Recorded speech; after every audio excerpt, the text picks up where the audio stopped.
Welcome to Cars Yeah, show number 336. Anything worth doing is worth doing right to the best of your ability, not to cut corners. This is Cars Yeah, where you'll enjoy interviews with inspiring automotive enthusiasts. Mark Green is here to provide you with a fuel injection of automotive inspiration. So get in, sit down, buckle up, and get ready for a wild ride here on Cars Yeah.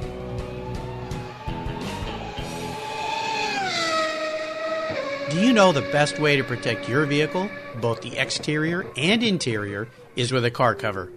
I've been using Covercraft car covers since 1975. It's a fast, easy, and inexpensive way to keep your vehicle looking new. 2015 marks Covercraft's 50th anniversary.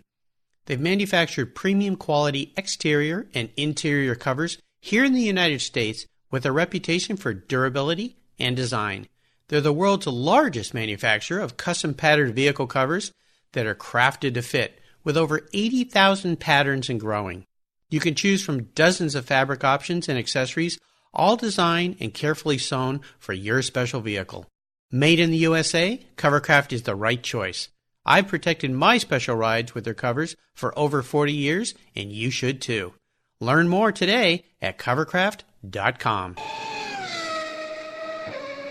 Hello, automotive enthusiasts. I am revved up and so excited to introduce today's very special guest, Bill Amos. Bill, are you buckled up and ready for a fun ride? I am as ready as I'll ever be. All right. Great to have you here. Bill Amos has built up a wonderful collection of cars throughout his career as a physician. It doesn't hurt living on Amelia Island, Florida, where in March, the area becomes the center of car universe. His philosophy on collecting cars is simple, and I love it. Don't buy them as an investment. Buy cars to enjoy and to drive. Bill has some great advisors when it comes to buying cars. People like Ray Shaffer, Ramsey Potts, and friends Hurley Haywood, Dan Davis, Magnus Walker, and the Ingram Family, to name just a few. Some of those folks have been guests here on Cars Yeah. While he leans towards the Porsche marque, you'll find a few Ferraris and a British car in his collection as well. Bill, I've told our listeners just a little bit about you. Would you take a moment and share a little bit more about your life and your passion for automobiles? Yes, thanks, Mark. I have always enjoyed hot cars, starting from when I had just turned 16 and totally unexpected. My dad showed up with a brand new MG and handed me the keys and said it was mine. Wow.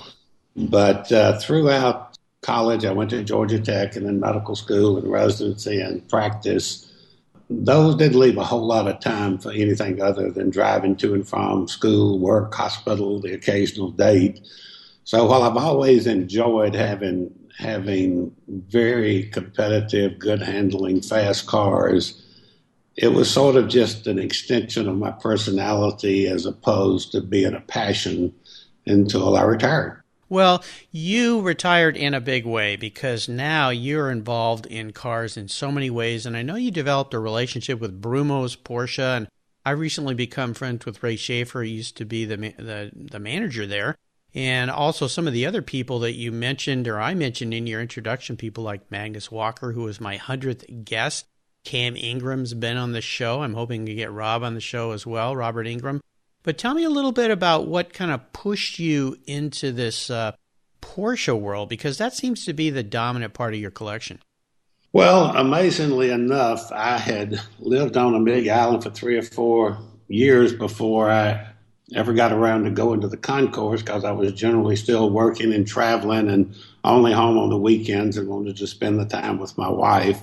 But my son's best friend, Ramsey Potts, and my son decided to come one year, so we went. And Ramsey had been a longtime friend of Ray's and had actually raced with Ray back when they were both younger. Ah. When they got there, Ramsey said, I've got this friend down in Jacksonville at Brumos. And I said, what's a Brumos? And, he proceeded to tell me it was a Porsche dealership and a very historic racing team, of none of which rang a bell with me. But anyway, he said, they have this private museum with this fantastic collection, and it'd be a great way to kick off the weekend. So is it okay with you if we go down on Friday afternoon and, see Ray and go see the museum? Sure. So I said, sure, why not? So we drove down there, and Ray met us over at the museum, and, it certainly took my breath away. It's just an unbelievable collection of cars, mostly they're old race cars, and I had no idea that they were into the sport to the extent that they were. After that, we went back over to the showroom, and they had a 2007 Mexico Blue Cayman sitting on the showroom floor. And Ray explained that once a year they did a unique car done by one of their divisions called 5-9 Design. And that car was a one-of-a-kind, and that was this year's car. And he pointed out that the Mexico Blue was the blue in Brumos racing stripe. Yeah. And I looked at it, and I thought, that is the ugliest looking car I have ever seen. And why would anybody want to buy that? But, we thanked Ray for the trip to the museum. Uh-huh. And he came up and joined us for the auction the next day. I had to leave because I had a granddaughter's birthday that day, but I'd always wanted an Austin Healey, and I often joked that when I had my MG, the only reason anybody had an MG is because they couldn't afford a Healey. So I left my son there to bid on an Austin Healey for me, and we kept in touch on the phone while I was driving to the birthday party, and eventually they got out of my price range, so we called it quits. And as I was driving back on Sunday, I thought more and more about the car. I'd never owned a Porsche. And I finally decided, that blue would go pretty good with my blue eyes. And I called Ray Monday morning and said that, if you still got that car, I'm going to come down and buy it. He said, I do, and I did. Wow. And, one of the things that makes Brumos very unique amongst Porsche dealers is, in fact, it makes them 100% unique, is if you buy a Porsche from Brumos, be it new or used, you get a free one-day, I call it racing school, they call it driving experience with Hurley. Yeah, cool. So not too long after that, I took my car down to the track at Gainesville with Hurley and spent a great time there. And pretty much from that point on, I was hooked on Porsche and particularly Brumos. This is so cool because many of my guests have the car bug in their blood when they're born. I had a guest on just 2 days ago who drove home from the hospital in a 289 Cobra. So he was bit day one. Now, for you, it came much later. And the fact that you looked at a car and went, that thing's just ugly. And it grew on you and you ended up buying it. It's so cool. So you definitely are now bit. You're part of the club, part of the team. And the fact that you started at an iconic dealership like Brumos. Oh, my gosh. I'm a Porsche guy from way, way back. Brumos is one of those legendary dealerships in my mind. So I think it's great that you're part of the club now. Welcome to the car crazy world that is Cars Yeah and the passion for cars. As we continue on your journey, I always like to start by asking my guests for a success quote, some kind of a mantra or saying that's been important in your life. It's a great way to get the inspirational tires turning here on Cars Yeah. I know you like to drive, Bill, so take the wheel. All right. Well, whatever I've accomplished in my life, I accomplished because of my dad. And my dad came from very humble beginnings, no college education, and, became one of the founders of what is still a very successful Fortune 500 company. And he taught me a lesson that has always been essential to everything I've done, and that's that anything worth doing is worth doing right to the best of your ability, not to cut corners. Of course, when I practiced medicine, there was no other option but to be that way. Absolutely. But when I left the practice of medicine and started a company with a couple of friends, the friend who was the CEO had a very different philosophy. His philosophy was GE, which he stood for good enough. And so you can imagine we had several fairly monumental clashes of him rushing to get things done and me wanting to take the time to do it right. And sure. Fortunately for me, most of the time when we rushed to it, it didn't work as well as it did when we took our time and did it right. So I ended up winning more of those battles. Good for and you. The second lesson my dad taught me is no matter how successful you are, don't ever forget that you didn't get there by yourself. Great. Well, it's great that those words of wisdom came from your father, of course, someone who became so successful. And of course, you've become so successful. But I love that concept of doing things right, doing things to the best of your ability. I'm very much the same way.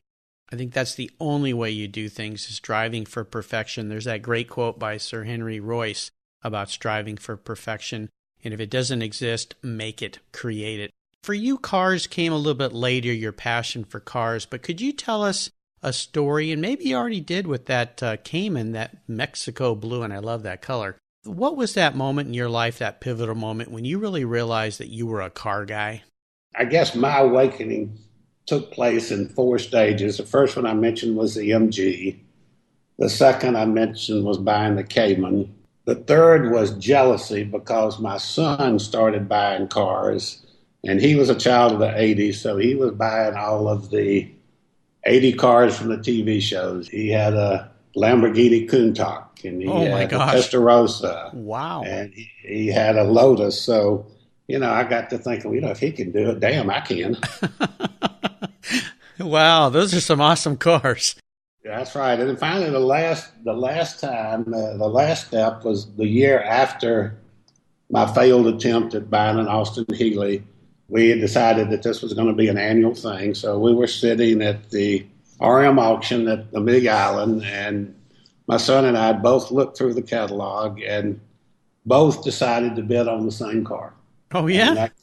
Yes. And so we flipped a coin to see who would bid on it, and I won. It was a 1988 930S that had belonged to Mr. Bob Snodgrass and had been part of the Brumos collection. Oh, yeah. Ray was sitting with me, and when we got to about 50,000, Ray said, that's all it's worth. That's all it's worth. Don't bid any more. But there was one other SOB in the room who didn't want me to have the car. Of course. And so I ended up paying $70,000 for it. Mm-hmm. With Ray sitting there, every bid saying, no. Stop. But I did notice that one with about the same miles as mine in Les Province sold at Pebble Beach last week for $153,000. Oh, yeah. So that just validated Ray's statement every time I would bemoan after the fact that was the only car I bought I've ever paid too much for. And, he was very philosophical. His comment was, you never pay too much, just sometimes you pay too soon. I like that saying. That's a cool saying. And I had the consummate car collector, Bruce Meyer, on the show. And he had a saying where he said, cry only once when you buy a car and then go on and enjoy it. So that's a great story.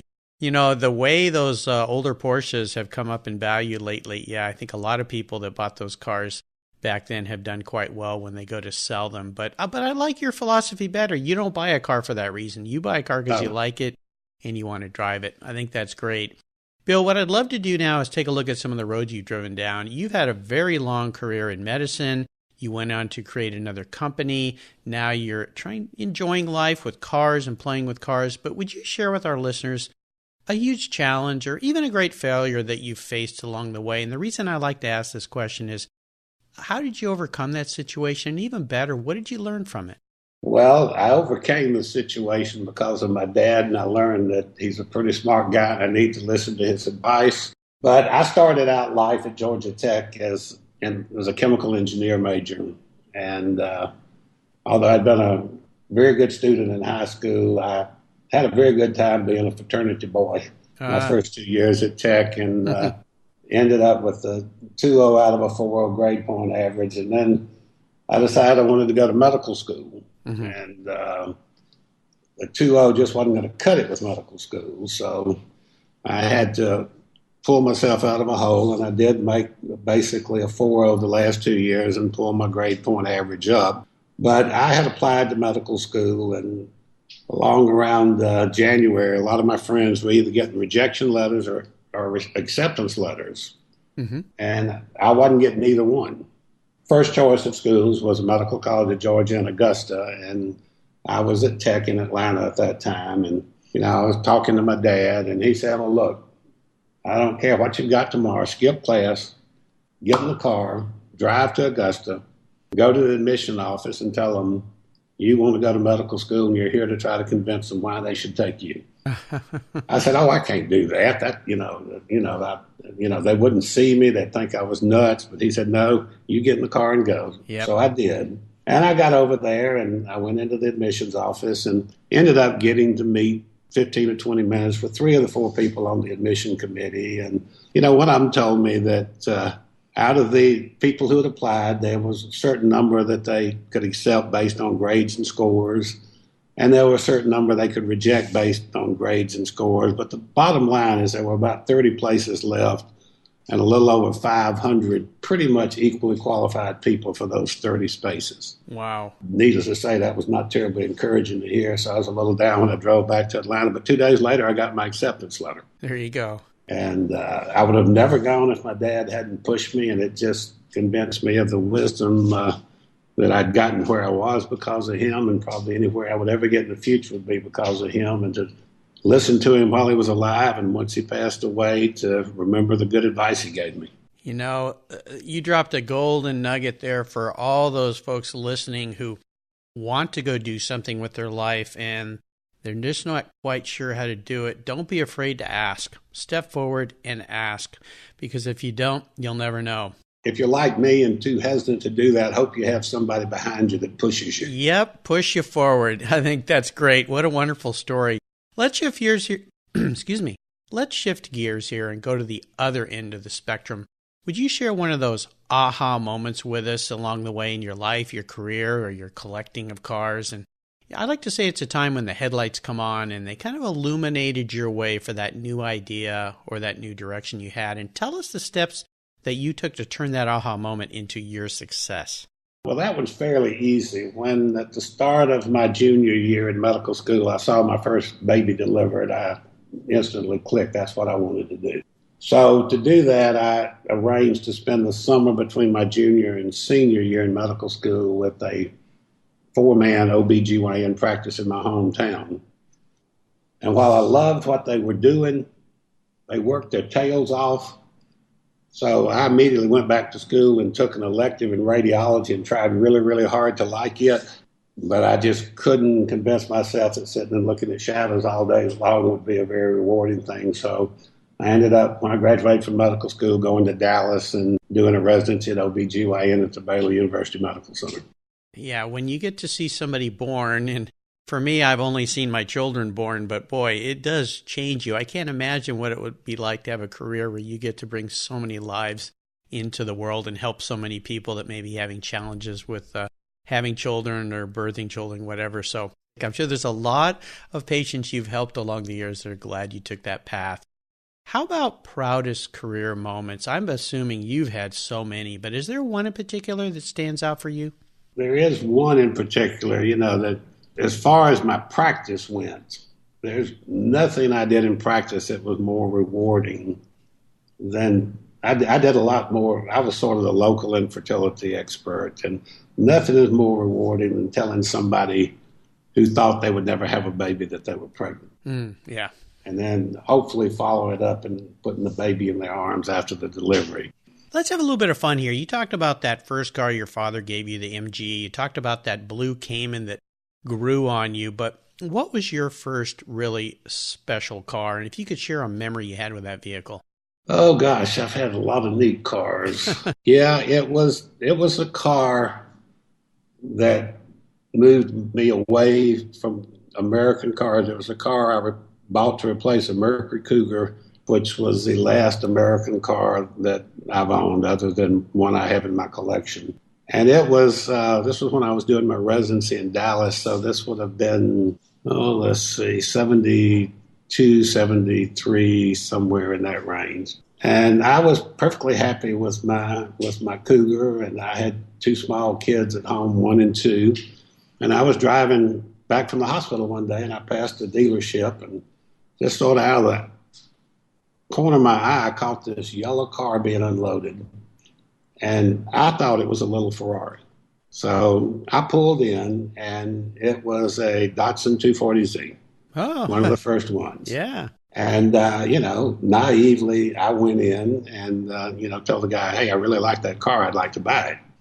And he sort of laughed at me and said, well, you do realize there's a 9 to 12 month waiting list for these cars. Yep. And I thought, well, maybe it's not meant to be. So I went back out, and as I was backing out of the parking lot, he came out waving his arms, and I stopped, and he said, I just called the guy who had ordered that car, and he found it somewhere else. And I can't get in touch with the next two guys on my list, so if you want it, you can have it. Cool. So I drove it home. My wife was not terribly excited to see me drive home in a two-seater with us having two little kids. Sure. And that was the first of 4 Z cars I had.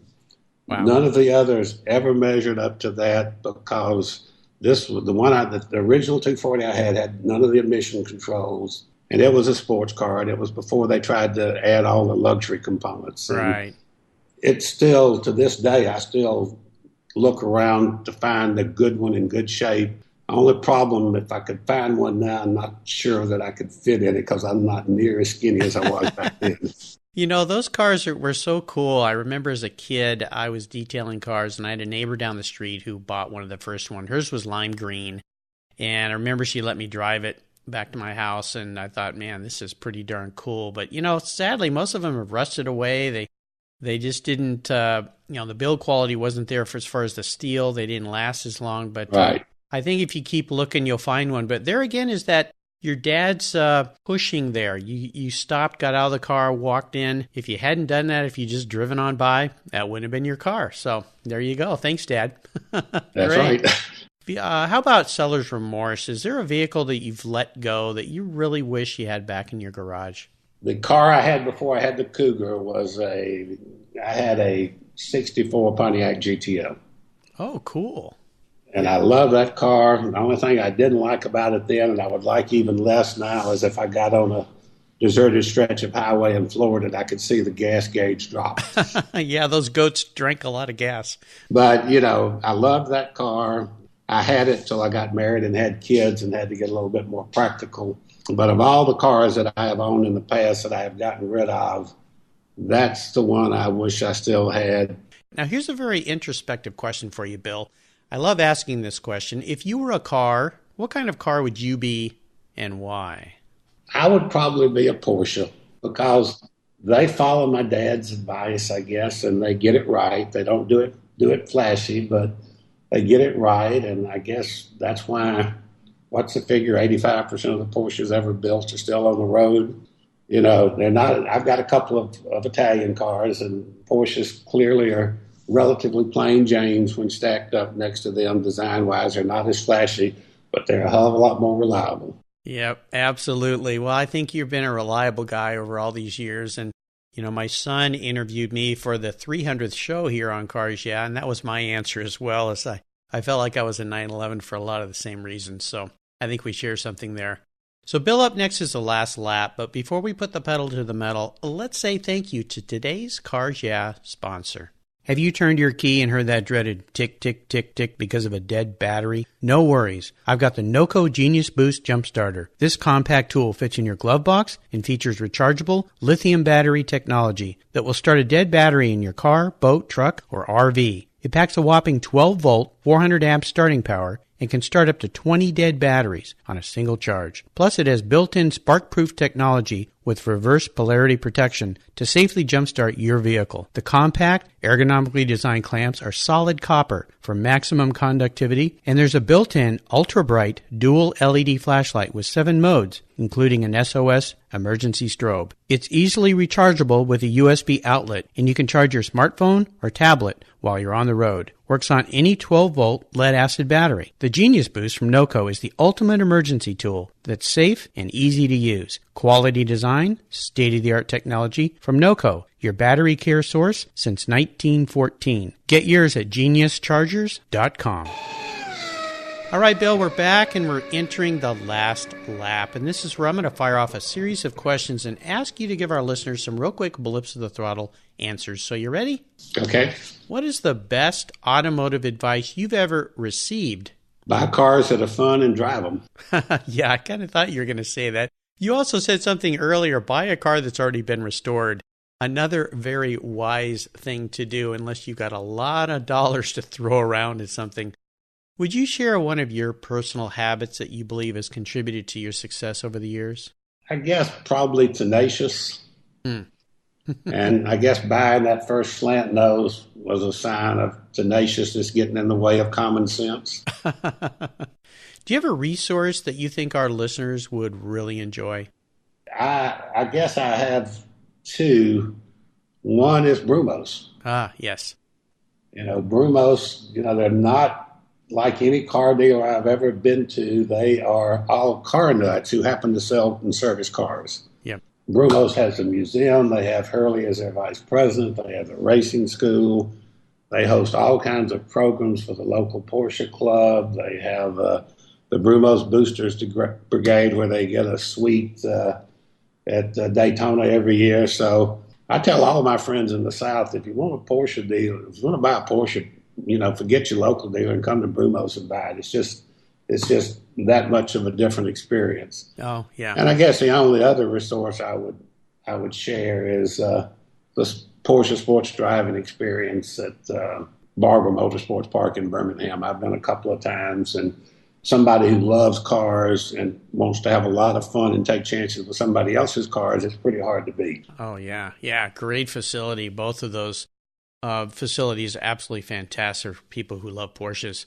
Now, how about a book, Bill? Is there a book that you've read in the past you think the Cars Yeah listeners would really enjoy reading? As far as cars go, I think Porsche Unexpected is a hard book to beat. It's the best Bible I've read for somebody who wants to collect, to understand how to, why to, not to mention the fact that it's so beautifully illustrated. Yeah. For just increasing your knowledge, anything by Malcolm Gladwell I find fascinating. Something that's a little bothersome is, if you want something to worry you a little bit, there's a great book I just finished called What Happened in Vegas. Oh. And it's by a guy, I can't think of his first name, his last name's Tanner, but it uses the loyalty programs at Caesar's Palace as an example as to how unsafe our private data really is, and how much other people really know about us. Yeah, well, great references, great books. I'll remind our listeners there's a great place on the Cars Yeah website titled Guest Recommended Books, where the books that Bill has recommended and all the 300-plus guests who've been on Cars Yeah have recommended. Real easy links to purchase those books. You can find them at carsyeah.com, or just go to Bill Amos's page on the website. Just type Bill into the search bar, and his show notes page will pop right up. All right, Bill, we're up to the checkered flag, and this last question can be a real doozy, especially for a collector like you. If you could only have one collector car in your garage, but this is something that you can't sell to buy a bunch of other cars with, so that little trick's off the table, but money's no object today. I'm going to write the check. What would that one vehicle be and why? Well, it wouldn't be a Porsche. Ah, okay. And I would be happy to write a check for any one of three. And these were the three cars that duked it out for supremacy when I used to go to Sebring on spring break instead of to the beach. And that would be a Ferrari GTO, a Shelby Cobra Roadster, or a Chaparral. Ooh, okay. Well, I can't let you get away with three because the last 335 guests would be a little angry with me. So I'm going to make you pick one of those, all right? All right, the Cobra. The Cobra. Okay. And what is it about the Cobra that just makes you love that car so much? Well, obviously its pedigree as a champion. But to me, it sort of represents the iconic sports car. The design and the look of it was new and fresh back then. And if you see one on the street now, you would never think that it's anything but a brand new car that somebody just rolled off the line, because the styling, I guess, is so timeless. Much more attractive to me than some of the more boxy angle designs that some of the new supercars are. I know there are probably some aerodynamic rationale behind what they do, but just seeing a Cobra sitting there, it looks like it's ready to rip your face off and run over you to get where it's going, and I like that. And I would assume you want the big engine, right? Oh, yes. Yeah, 427. Not the Daytona. I don't want a top on mine. Okay. Well, you live down there in Florida where you can enjoy the sunshine every day, so fantastic. Great choice, wonderful car. I'll get to work on that. What color do you want yours in? Blue with the white stripe. Of course, yeah. Traditional colors, yeah. Well, Bill, you've taken me on a great ride today, and I've really enjoyed your stories. And I want to thank you for sharing some time with me today on Cars Yeah and sharing your life, your collection of vehicles. Could you give us one parting piece of guidance before you drive off into the sunset in that Shelby Cobra? I wish. Again, I hate to sound like a broken record, but don't buy a car to stick in a garage and, look at every now and then. Buy one that's fun, one that you like. Don't worry about what you can sell it for. Get out and drive it, exercise it. Like I mentioned, I'm not a car guy, but the one thing I found out fairly soon is if you don't drive them, they quit working. Yeah, they don't do very well when they sit around. Garage queens, unless they're exercised regularly, end up needing a lot of work. So great advice. And is there a way for our listeners to learn more about what you're doing these days? Do you have a website, or is Facebook the place to find you? Facebook is a good way. My hangar has a website. It's amosmainstreet.com. Cool. The pictures are a little out of date. But the one thing I would like to say is, one of the things I've learned since I've been doing this is that there are no bad car guys. And since I'm blessed to live on Amelia Island, we have a great party at my hangar on the Saturday night of concourse for those not interested in the black tie formality of the Ritz-Carlton. Uh-huh. And I'm in the phone book, and if anybody listening to this is going to be at the concourse and wants to come out before the Festival of Speed started, and they started the Cars and Coffee at the concourse on Saturday, our party was the second largest car show on the island that weekend. Now we're the fourth largest. Wow. But, anybody who's listening, that if you're down here and interested, or if you're in the Big Island for any time, I'm usually around. Look me up. There you go. What a nice, generous offer. Well, listeners, you can find links to everything Bill shared with us today at carsyeah.com. Just put Bill in the search bar and his show notes page will pop right up.